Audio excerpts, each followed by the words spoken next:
getting a lot of questions here into the Weather Center is how we're pronouncing Hurricane Isaias. So I wanted to talk a little bit about hurricane names. These actually switch every 6 years. So 6 years from now, we're going to have another Cristobal, we're going to have another Dolly, we're going to have another Faye. The only time a name gets taken out of this kind of switcheroo that goes along is if that storm causes a lot of destruction or death. So there won't be another Andrew, we're not going to have another Katrina, and not another Sandy or Irene.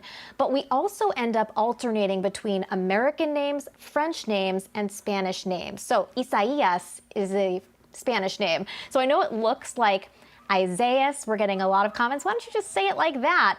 It has come with a guide on how to say the name. We're trying to stick with it, and unfortunately, we're going to be hearing a lot about Hurricane Isaias in the coming days. So let's take another look at that track here. The storm with winds of 75 miles per hour expected to move very near or make landfall on the Florida coastline, and then making another landfall in the Carolinas before heading up in our direction. It will be in a weakened state. I do think we're going to get some rain. Heavy rain is also a pretty good bet at this point, but the question is, could we get more of that tropical trouble like wind or storm surge?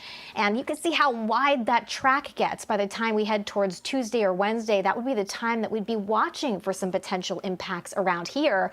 And that is a huge range for us. A storm all the way to the right side of the track would mean very little impact for us. A storm just to the left of Connecticut or the west of Connecticut would mean a bigger impact for us, possibly some wind and maybe even some storm surge. So there's a lot going on to unpack here. Bottom line is we have to watch to see how the storm evolves after it potentially makes landfall in Florida. This is the earliest ice storm on record, so really impressive. Typically, only 6 or 8% between June and July of our named storms are in those 2 months. Normally, things don't get heated up until the middle of September.